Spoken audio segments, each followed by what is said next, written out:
ഇതിൽ പ്രധാനം എന്ന് വെച്ചിട്ടുണ്ടെങ്കിൽ ഇപ്പൊ കേന്ദ്രത്തിൽ രണ്ട് പൊസിഷൻസ് ആണല്ലോ ഒരു കേരള രാഷ്ട്രീയത്തെ വെച്ച് നോക്കുമ്പോൾ നമുക്ക് കാണാൻ പറ്റുന്നത്. അപ്പൊ കേന്ദ്രത്തിലെ പൊസിഷനില് എല്ലാവരേക്കാൾ മികച്ച ഇപ്പൊ കെ വി തോമസ് ഒക്കെ ഒരു കാലത്ത് കേന്ദ്രത്തിൽ വലിയ സ്വാധീനമുള്ള ഒരു വ്യക്തിയായിരുന്നു പറയപ്പെടുന്നു. അവരെയൊക്കെ കവച്ചു വെക്കുന്ന ഒരു വലിയ അടുത്ത വൃത്തത്തിലേക്ക് ഇദ്ദേഹം മാറിയിരിക്കുന്നു.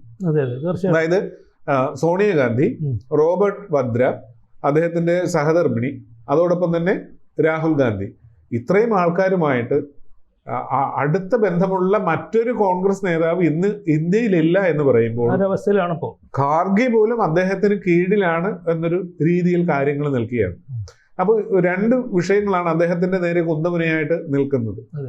ഒന്ന്, കേരളത്തിൽ ഒരു നിയമസഭാ തെരഞ്ഞെടുപ്പ് വന്നാൽ ശ്രീ രമേശ് ചെന്നിത്തലയുണ്ട്, ശ്രീ കെ സുധാകരനുണ്ട്, ശ്രീ കെ മുരളീധരനുണ്ട്, ശ്രീ വി ഡി സതീശൻ, പിന്നെ ശശി തരൂർ, ഇത്രയും ആൾക്കാർക്ക് മുഖ്യമന്ത്രി സ്ഥാനത്തിനുള്ള യോഗ്യതയുണ്ട് എന്ന് കോൺഗ്രസ്സുകാർ ഉറച്ചു വിശ്വസിക്കുന്നു. തീർച്ചയായിട്ടും ഏറ്റവും കുറഞ്ഞ പക്ഷേ ഇവരെല്ലാവരും ഓരോരുത്തരും പ്രത്യേകമായിട്ട് അവരവരുടെ വിശ്വാസത്തിലെങ്കിലും അവരുടേതായിട്ടുള്ള ഐഡന്റിറ്റി തെളിയിച്ചു തരുവാണ് ആണ് അവർക്ക് സ്വയം മുഖ്യമന്ത്രിയാകാൻ ആഗ്രഹമുണ്ട്.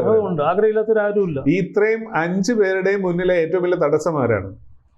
അത് ഈ 5 പേരും ഏതെങ്കിലും തരത്തിൽ ഭൂരിപക്ഷം കിട്ടിക്കഴിഞ്ഞാൽ 5 പേരും അവകാശവാദം ഉന്നയിക്കും. 5 പേരെ മറികടന്ന് കെ സി വേണുഗോപാലിന് ഇവിടെ മുഖ്യമന്ത്രിയാകാൻ എന്തെങ്കിലും തടസ്സമുണ്ടോ? ഇല്ല. അപ്പോൾ കെ സി വേണുഗോപാൽ എന്നെ ദുർബലപ്പെടുത്തുക ആരുടെ ലക്ഷ്യമാണ്? കേരളത്തിലുള്ള കോൺഗ്രസ് നേതാക്കന്മാരുടെ ലക്ഷ്യമാണ്.